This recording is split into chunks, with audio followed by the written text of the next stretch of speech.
Support comes from the Missouri Forest Products Association, committed to conservation and careful management of the state's forests to make them more resilient and better habitats for wildlife. ChooseWood.com. From St. Louis Public Radio.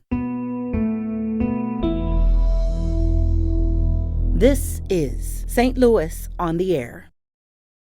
I'm Danny Wysentowski. Science fiction often thrives in the spaces between what's possible, what is, and what could be. But Afrofuturism, which combines black culture and science fiction, is a movement that's exploding in popularity right now. A big part of it, of course, is the rise of the film series Black Panther, whose sequel Wakanda Forever, released last week, returns viewers to an imagined African civilization, a country thriving with high-tech superpowers and energy sources existing in secret, insulated from the real-world effects of colonialism, slavery, and plunder. But Afrofuturism is so much bigger than just Black Panther, and the movement is thriving right here in St. Louis. To talk about Afrofuturism and how St. Louis creatives are putting their own mark on it, we have three guests in the studio today.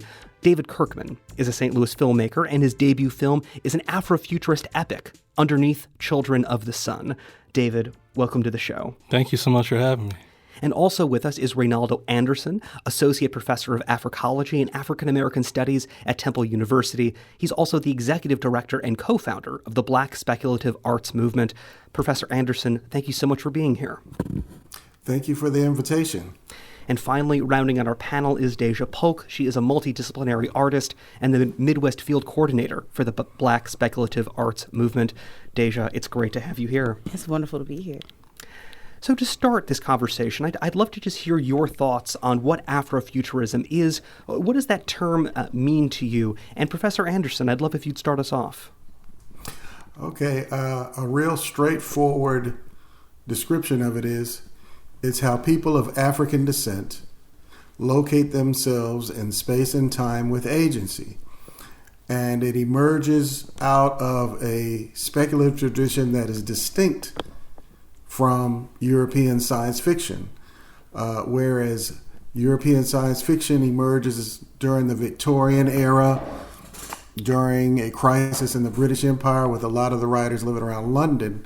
The black speculative tradition emerges as a response to scientific racism, exploitation, slavery, colonialism, and so forth. So they kind of run parallel to each other. And I would love to open this question up to the rest of our panelists, but I'm also interested what our listeners think of Afrofuturism. What does Afrofuturism mean to you? And if you're a fan of a movie like Black Panther, what resonates with you about its setting or its message? Give us a call at 314-382-8255. That's 382-TALK. Or you can send us a tweet at STL On Air or email us at talk@stlpr.org. So David, Afrofuturism, how would you explain this? It's a question I've been asked a lot, and I was really introduced to Afrofuturism through Dr. Anderson, and I would say that Afrofuturism differs from science fiction in a sense to where in science fiction there is a foundational bed in which the fiction has to jump off of, right? And so in science fiction, you have to have the science, then you introduce the fiction. In Afrofuturism, you really, all of that kind of goes out the window. It's kind of a medium in which black people can just exist in the future. We exist presently. We've always been here, and we could have this, we have limitless space to just imagine what the possibilities are. And so that's what I would say Afrofuturism is. And Dacia, we just heard some discussions of Afrofuturism in the context of science fiction and writing, but it's also an aesthetic, it's a look, it's a fashion, it's a vibe that you put out, and where those inspirations come from. And tell us a little bit about that and then the way that Afrofuturism has been part of your style. Absolutely. Just as David finished off, reimagining, right? So what Afrofuturism has allowed us to do is kind of reimagine and redefine how we exist. And in that, of course, in all things, one of our greatest ways in which to express whatever it is that we're thinking, feeling, absorbing, or influenced by kind of comes forward through our art. And like me and many other creatives, we showcase our art and everything. And so, of course, being a Afrofuturist myself, I never really thought about it in a sense of like, oh, I dress kind of Afrofuturistic. But of course now, more than ever, seeing also my Pan-African influence allowing me to have like this kind of tap in with all these different cultures and being able to bring that in and embody that and symbolize that with the different things that I choose to wear. So look at you. Hey now. So, and it's a great point because it feels like this term or this idea has been around for longer than there was this term of Afrofuturism. And there's been wonderful, of course, science fiction writers, Octavia Butler, Samuel Delany, people who have constructed these incredible visions that come from their own history and their own path. But Reynaldo, I wanted to ask you, this term Afrofuturist itself, where did that come from, and what coalesced once that label was kind of created? Well, that term emerges after the Cold War, early 90s. A cultural critic by the name of Mark Derry published an essay where he coins the term in conversation with the recently deceased cultural critic Greg Tate, the scholar Tricia Rose, and the science fiction writer Samuel Chip Delany. And so at the time, this term, as Mark has recounted to me in his memory, he was in his apartment in New York when he was getting ready, I think, for the interview, and it kind of just popped into his head at that time. And so the rest is history in terms of how it was later kind of looked at as kind of a catch-all phrase, even though at the time he and most other people at that time, except for people who were really into the scholarship, were unaware of the Black speculative tradition, which had been going on since the middle of the 19th century.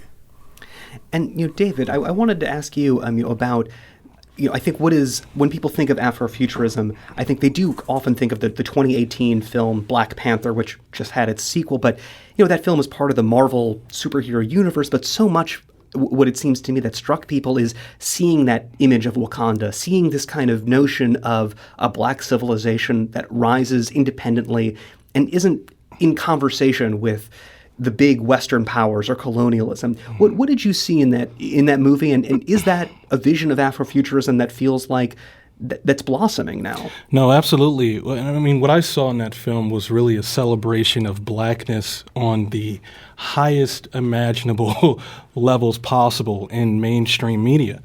You're talking about a film that had a budget of $200 million, which has never happened for a majority Black cast, and a core authorship, core creative authorship behind the camera with Ryan Coogler and the writer, and I forgot who did the costumes, but she won the Oscar. But that was the first time that really happened. And so Black Panther was effective in the way to where it entered mainstream and people were able to see this is amazing. This is something that, number one, there's been a lot of people on the ground floor trying to, or who have been really defining what Afrofuturism is. Black Panther took a lot of those ideas and injected that into the zeitgeist of conversation. And so that's what I think, why Black Panther was as important as it is. And for it to make $1 billion at the box office, that kind of opened the door for more films at that level to possibly be made. And for investors and bankers and, people in the studio to say, oh, okay, this is actually, not only is it important culturally, but it's also a viable business to actually kind of get into. And that point you made also about, an Afrofuturist vision in some ways essentially being produced by Black creatives, to have those people who are making it in some way. Is that a line you're drawing between what is Afrofuturism? It's something that is made and dreamt up by Black creatives. Absolutely. I mean, that's where the authorship has to begin. And I think that's what the main defining factor between Afrofuturism and sci-fi, science fiction is, because that is more of a medium that's been defined by the white space for the most part, and profited by the white space. So I would say Afrofuturism Afrofuturism, the authorship definitely begins with Blackness and people of the African diaspora. And we need to take a quick break, but we're going to continue our discussion of Afrofuturism with filmmaker David Kirkman, Professor Reynaldo Anderson, and multidisciplinary artist Dacia Polk. This is St. Louis on the Air on St. Louis Public Radio.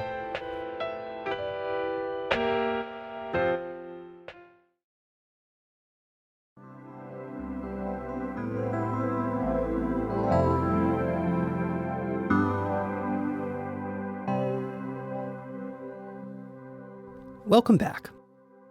David, you have a new film out, and it's Underneath Children of the Sun, and it is an action-packed, time-skipping sci-fi epic. It tells, amongst other really wild threads in that story, a story of an enslaved person in antebellum Missouri, and also of two siblings who are traveling to Earth from their home planet to seek a powerful artifact from their father.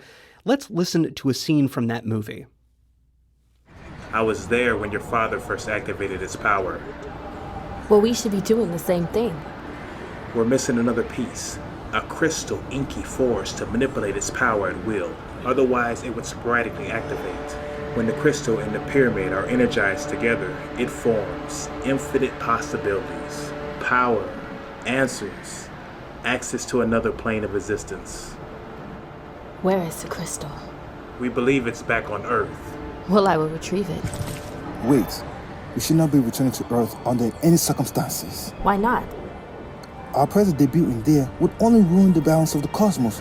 That is the reason why Father wanted us not to return. We both know this. What else would you have us do? If one of us can retrieve the crystal, we can restore the atmosphere. I know you, Nibiru. You won't just get the crystal. It will consume you. It will consume any of us. And that was a clip from David Anderson's new film, Underneath Children of the Sun.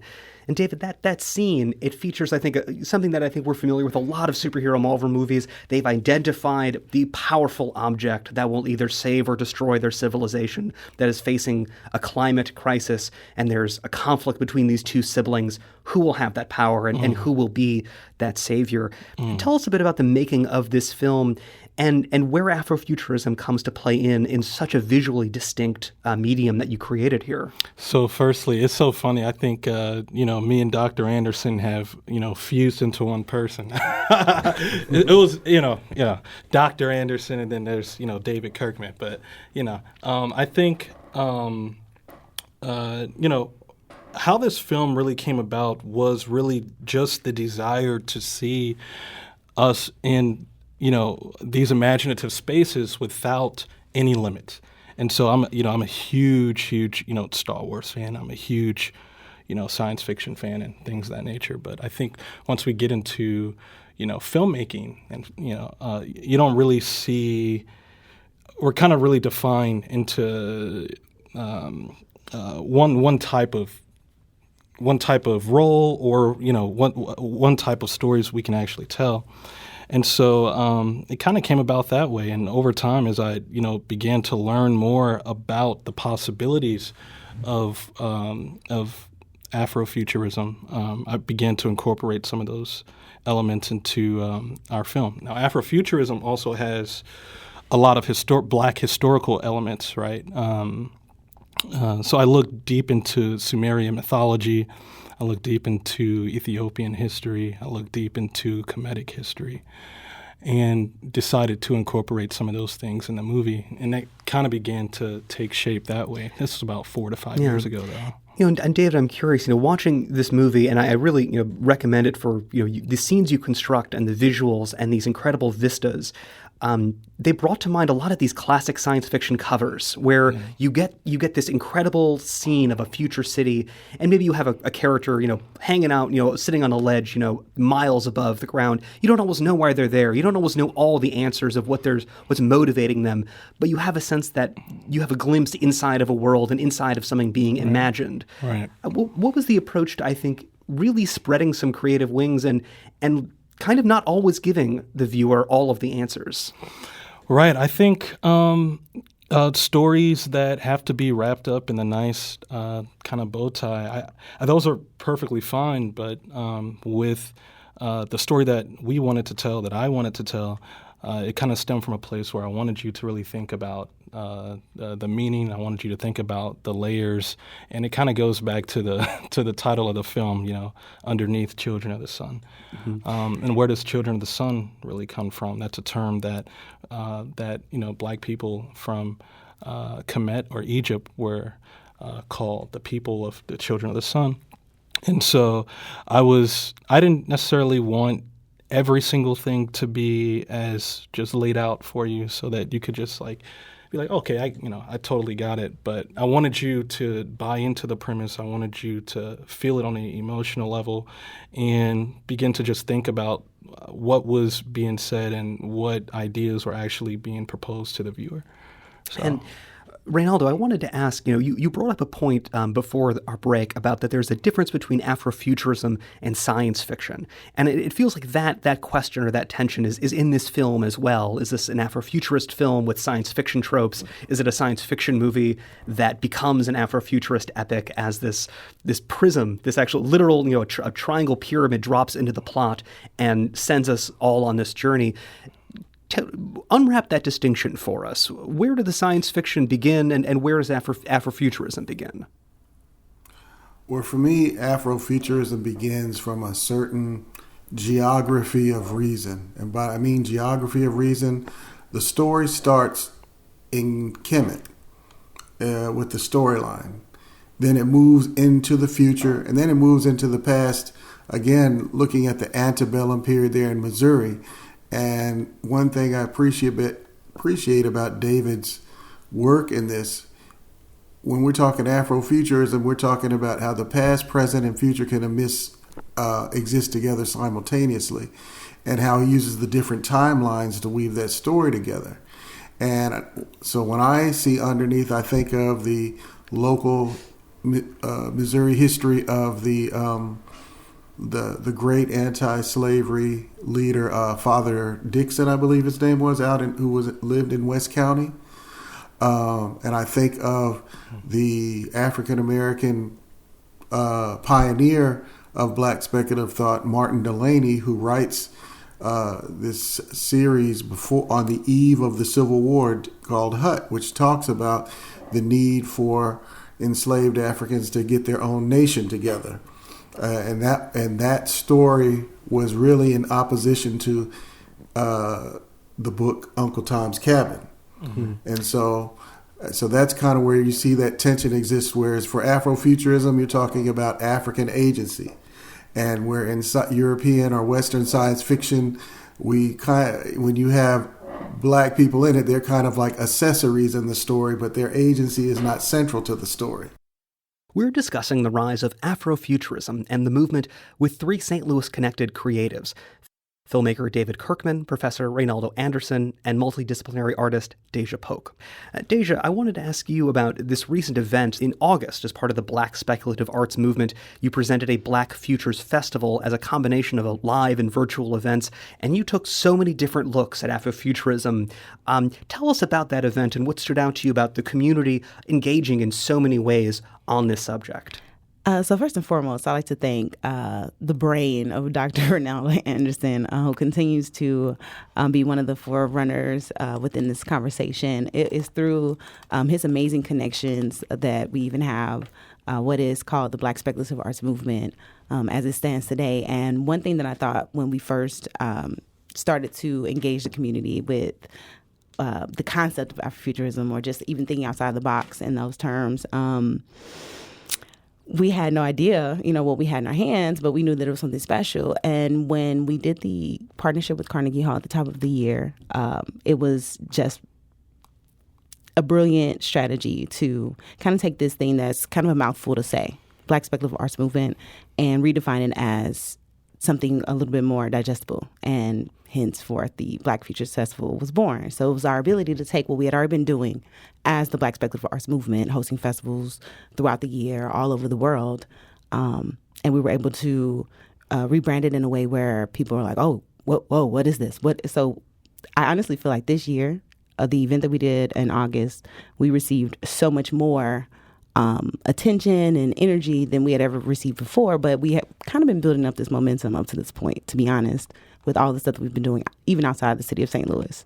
Yeah, I'm curious. We were just hearing Reynaldo talk about the importance of agency, and in a lot of ways, is St. Louis an Afrofuturist city, or one that could be? Is that something that resonates with you? Absolutely. You can look around and see the redevelopment happening in St. Louis, and you can't think for a moment that there isn't some sort of diversity inclusion that has some people that look like me working behind the scenes, So I do know that there are definitely some major key players that are involved in a lot of what's happening in the city development-wise. And to me, that absolutely speaks to the mission behind Afrofuturism, is to be a part of moving forward everything. Because at the end of the day, a lot of what we do as Black creatives, African people, we influence everything. That's right. Reynaldo, very quickly, does that resonate with you? Is St. Louis as an aspiring Afrofuturist city, or one that already exists? I think it aspires to be, and I think the recent driving force of it emerged in the wake of the Ferguson Rebellion, because Ferguson is kind of the connection between me, Dacia, and David in terms of each one of our roles in respect to that. And that's where you saw a different level of energy and interest around the agency of people of African descent and innovation and technology and culture. Then those threads beginning to come together in the wake of that incident. And because I would say 10 years ago, when I was just putting together some of the theoretical stuff behind this, when I was a professor at Harris Stowe State University, everybody that was doing this work knew each other. But then by about 4 or 5 years ago, it's just mushroomed out to where you have a vast number of people interested in different aspects of it, whether it's in architecture, fashion, literature, forecasting, augmented reality. So it's just a continual exploding kind of phenomenon at the moment. And I would say it will be institutionalized when it becomes normalized within the public education system in terms of how when we do our events, I've had single parents come and tell us that bring their kids to our events. Thank you, Reynaldo. Reynaldo Anderson is an associate professor of Africology and African American Studies at Temple University, and he's also the executive director and co-founder of the Black Speculative Arts Movement. We also wanted to thank David Kirkman for being here. He's a St. Louis filmmaker whose debut film is the Afrofuturist epic Underneath Children of the Sun. And finally, Dacia Polk, a multidisciplinary artist and the field coordinator for the Black Speculative Arts Movement in the Midwest. David, Reynaldo, Dacia, thank you all so much for being here. Wonderful to be here. Thank you for the invitation. This episode was produced by Emily Woodbury. Audio engineering and podcast design by Aaron Dorr. Our production intern is Avery Rogers. Alex Hoyer is our executive producer. St. Louis on the Air is a production of St. Louis Public Radio. Understanding starts here. Our podcast proudly supports St. Louis artists by using music from Life Creative Group. Do you find yourself regularly listening to episodes of St. Louis on the Air? Suggest us to a friend you think might enjoy our conversations, and leave us a review and rating on Apple Podcasts on the App Store. It's the simplest way to help people discover our show. Thank you. St. Louis Public Radio is a member-supported service of the University of Missouri St. Louis.